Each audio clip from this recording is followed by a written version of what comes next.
Noël, 2 syllabes sitôt prononcées et qui suffisent à nous plonger dans un monde d'enchantement. Quant à l'approche des fêtes de fin d'année, les villes s'illuminent et se parent de leurs plus beaux atours. Guirlandes, manteaux blancs, sapins géants.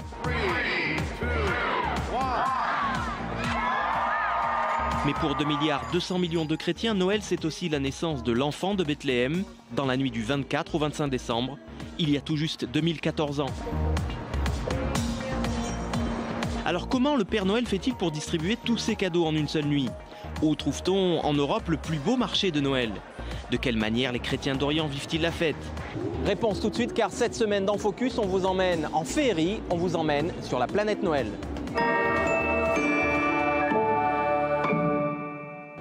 Bonsoir, bienvenue, merci de votre fidélité. Quoi de plus naturel que d'avoir choisi de planter le décor pour ce Focus spécial Noël, ici, à Nazareth, la ville où tout a commencé, la ville où Jésus a grandi jusqu'à l'âge de 13 ans, la ville berceau du christianisme. Notre première étape de ce voyage enchanté va nous conduire en Laponie, à l'extrême nord de la Finlande, où nos équipes ont réussi à localiser la maison du Père Noël. Et oui, il nous attend ce soir, juste avant de s'envoler à bord de son traîneau volant. Il nous a fait l'immense plaisir de répondre à nos questions. Alors Père Noël, bonsoir, vous êtes avec nous? Oui, je suis là. Père Noël, alors on sait que vous êtes très occupé, mais est-ce que vous pouvez nous dire quels sont les cadeaux les plus demandés cette année, les plus insolites aussi? Oh, vous savez, c'est difficile à dire. Je ne pourrais pas vous donner un cadeau en particulier qui est le plus demandé, mais j'ai suivi les tendances de près avec les années. Je peux vous dire qu'en général, les garçons préfèrent des cadeaux plus mécaniques, comme des voitures, des tracteurs, des engins, des choses comme ça. Les filles demandent plutôt des poupées, des peluches, des livres et des vêtements. C'est la répartition traditionnelle des cadeaux en général. En ce qui concerne les cadeaux les plus originaux, quelquefois les enfants demandent des animaux domestiques, ce qui est très difficile à réaliser. Père Noël, est-ce que parfois les enfants vous demandent d'exaucer des vœux plutôt que d'apporter des cadeaux? Oui, bien sûr. Vous savez, des fois, ils demandent des choses très tristes, comme par exemple, si je peux faire que leurs parents ne divorcent pas, ou que leur grand-mère ne soit plus malade, ou bien même qu'un enfant, un frère ou une sœur qui souffre d'un cancer, par exemple, ils me demandent qu'il ne soit plus malade. C'est tragique quelquefois. Bon, Père Noël, on va en profiter puisque c'est rare d'avoir une interview avec vous. Est-ce que vous pouvez nous dire quel est votre secret pour distribuer autant de cadeaux en une seule nuit? Alors, vous et moi, nous avons la même heure, mais par exemple, en Angleterre, ils ont 2 heures de retard. Et au Japon, ils ont de l'avance. Donc, il n'est pas la même heure dans tous les endroits du monde. Alors, lorsque je voyage avec Rudolph et mes reines, on profite des décalages horaires, mais c'est un secret, ne le dites à personne. Est-ce que vous pouvez dire aux enfants qui nous regardent comment on devient Père Noël?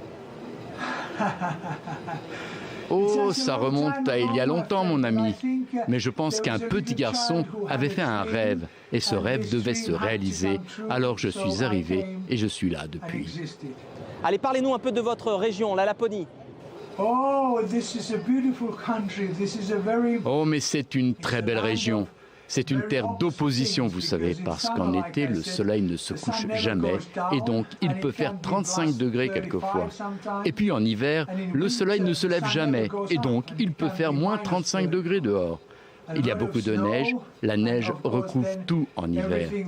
En été, il y a des fleurs, des plantes, des choses qui poussent dans la forêt, dans les jardins, dans la nature, donc c'est très intéressant. Dernière question, Père Noël. Si mes calculs sont bons, vous approchez des 190 ans, je crois. Vous pensez pas un peu à la retraite, non? Ah non. Il y a tellement de choses à faire. Père Noël, merci beaucoup. Soyez prudents sur les routes. Merci. Et je souhaite à tous vos téléspectateurs un joyeux Noël. Joyeux Noël.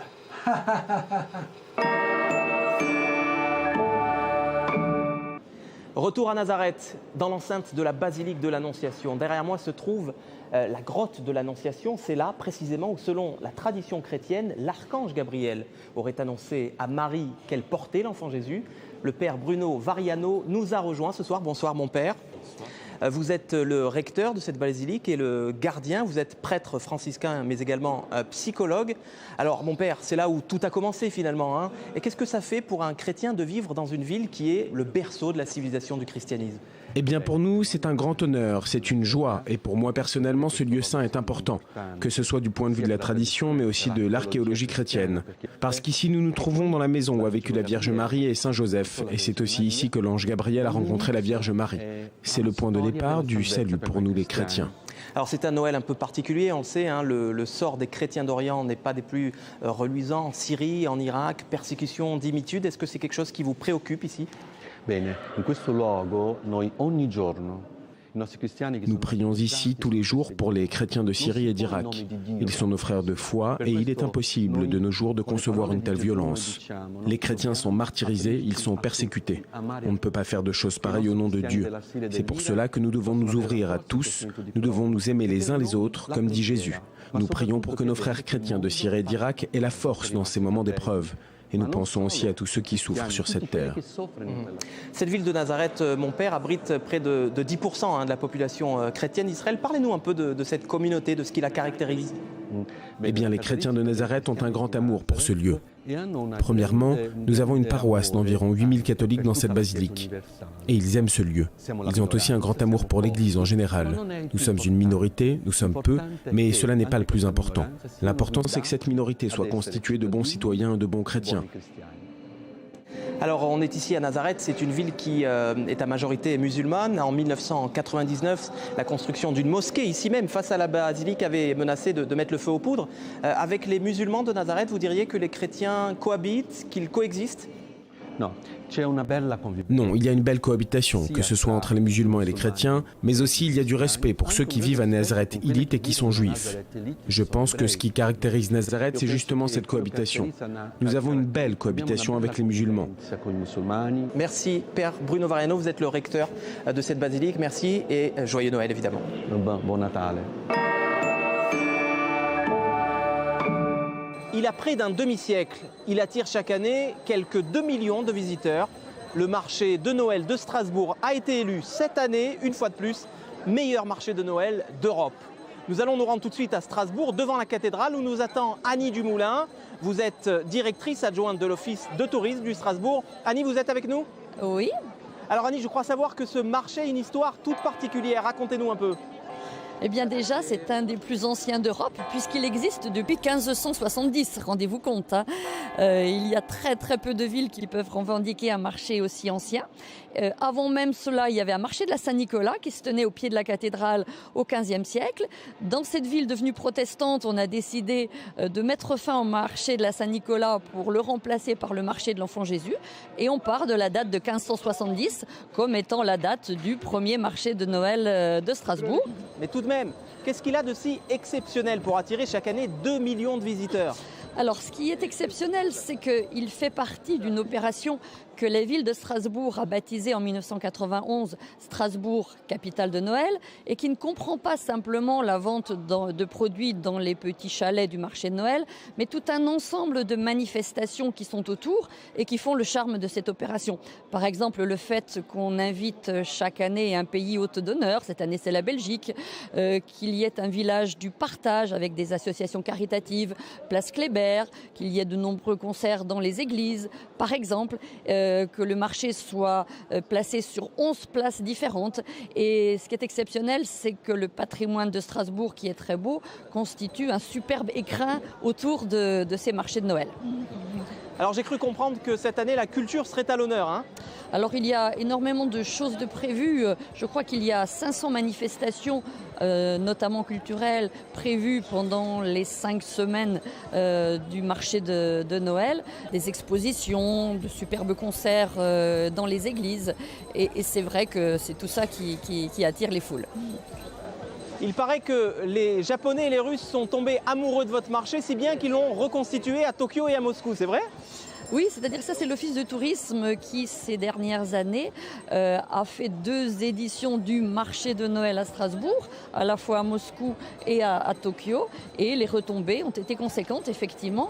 Depuis ce moment-là, on a une forte augmentation du nombre de touristes, à la fois russes et japonais. Ça doit être une sacrée manne financière, ça, pour la ville de Strasbourg, non ?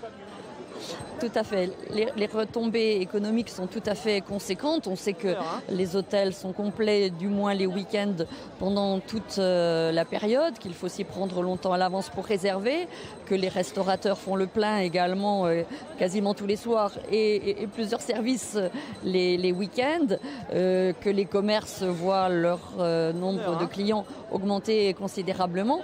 C'est vrai que c'est une manne touristique, il faut bien le dire, pour la ville. Et ce qui est intéressant de voir, c'est que même les gens qui, chez eux, ont des marchés de Noël, puisque depuis les années 95-2000, à peu près toutes les villes de France et de Navarre et à l'international ont des marchés de Noël, eh bien, ces visiteurs viennent et reviennent à Strasbourg parce qu'ils ont conscience que c'est ici et nulle part ailleurs qu'il y a vraiment une tradition ancestrale. Bon, Annie Dumoulin, c'est bien beau tout ça, mais faire ses emplettes, ça creuse. Si on a une petite faim en faisant le marché, qu'est-ce qu'on peut déguster de bon sur les étalages ? Alors on peut déguster beaucoup de choses, des spécialités locales comme la tarte flambée par exemple, mais beaucoup de bredele par exemple, ces petits gâteaux typiques, du vin chaud, il y a des litres et des litres de vin chaud qui sont consommés chaque année. Je crois même qu'il y a de la choucroute à certains endroits. Et puis il se trouve que le pays hôte d'honneur cette année c'est la Belgique et de ce fait, de façon tout à fait exceptionnelle, on peut manger également des frites dans la baraque à frites qui est installée place Gutenberg. Mais ce ne sera plus le cas l'année prochaine. Il y a aussi ce grand sapin sur la place Kléber, 30 mètres de hauteur, c'est impressionnant. Alors, ce sapin, il est chaque année très soigneusement choisi dans une forêt des Vosges. Cette année, il vient de La Bresse, un petit village côté lorrain des Vosges.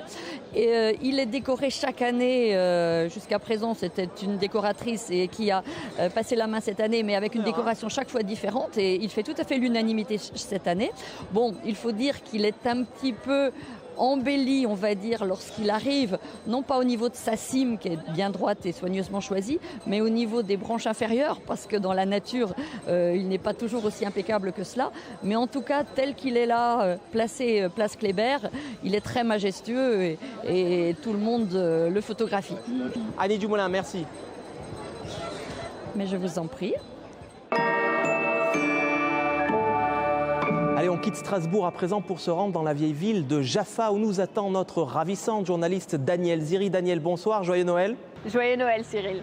Alors Danielle, je crois que vous voulez nous parler d'une tradition de Noël qui a été légèrement remaniée cette année, c'est ça ? Tout à fait. Alors je ne sais pas si vous connaissez cette tradition de Noël aux États-Unis, mais c'est une tradition assez populaire. Il s'agit des Christmas cards. Le principe est simple. En fait, chaque famille prend une belle photo de famille. En général, elle est même prise par un professionnel. On l'imprime sur des petites cartes de vœux. On écrit en dessous Joyeuse fête ou Joyeux Noël. Et on l'envoie à tous ses amis et sa famille. En tout cas, je ne sais pas si vous vous souvenez, mais l'année dernière, il y a une famille américaine, la famille Holderness, il s'appelle, qui a décidé de moderniser cette tradition. Et au lieu de faire une carte de vœux sur papier, ils ont décidé de l'enregistrer et faire une carte de vœux vidéo qu'ils ont mis sur Internet, sur YouTube.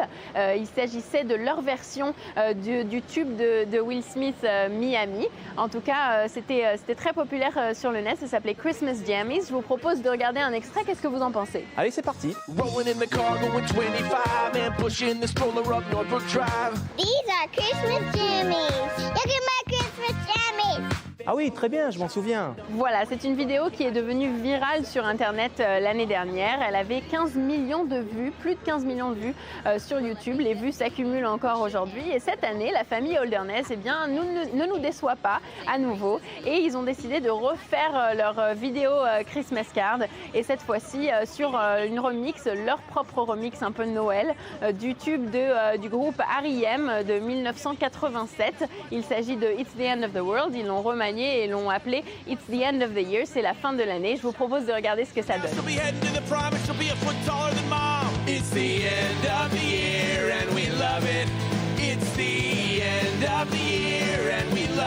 Voilà, vous voyez, c'est assez entraînant. En tout cas, c'est coincé dans ma tête depuis plusieurs jours maintenant. Ils ont remanié en fait les paroles pour donner de leurs nouvelles à leur famille et à leurs amis, et bien sûr à d'autres millions d'autres étrangers sur Internet. Alors ça, c'est pour Noël en famille, mais qu'en est-il des célibataires ? C'est pas un peu dur d'être seul le soir de Noël ? Oui, c'est vrai Cyril. Je sais que les célibataires bien souvent appréhendent le dîner de Noël et les repas de famille en général parce que c'est vrai qu'en général, il est synonyme de questions incessantes de la part de la famille. Alors, il y a quelqu'un dans votre vie, vous avez un petit copain, une petite copine. En tout cas, c'est très gênant pour les célibataires. Mais pour ceux qui se sentent particulièrement seuls pendant les fêtes, eh bien, je veux vous présenter une jeune femme américaine. Son nom est Bridget. Elle a décidé de revendiquer son célibat et chaque année aux États-Unis, elle fait ses propres Christmas cards, ses cartes de vœux, où elle se prend en photo seule. Elle signe d'ailleurs Bridget, just Bridget, Bridget, seulement Bridget, et elle les envoie à toutes ses amies et sa famille. Sa sœur, cette année, a décidé de les poster sur Internet, pour la plus grande joie de tous les internautes, puisque ça fait un carton sur le net en ce moment.